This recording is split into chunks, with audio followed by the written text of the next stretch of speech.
Welcome sa bagong tutorial video mula sa RoboForex.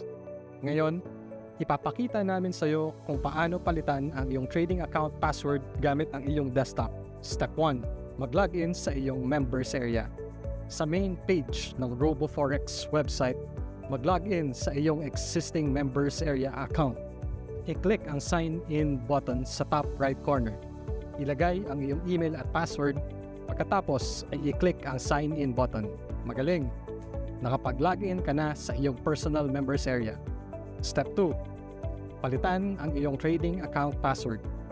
Para palitan ang iyong trading account password, piliin ang trading account na gusto mong palitan ang password.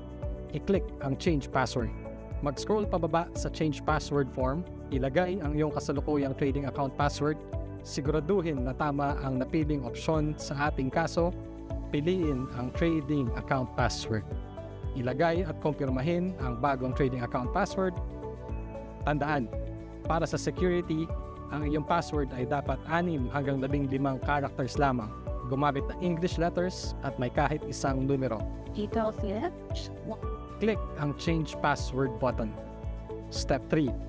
Kumpirmahin ang pagpalit ng password. Para kumpirmahin ang password change request, ilagay ang activation code na ipinadala sa iyong email. Hanapin ang email na may subject na Confirmation of RoboForex Account Password Change. Tandaan, kung hindi mo makita ang email sa inbox, i-check ang spam folder. Buksan ang email.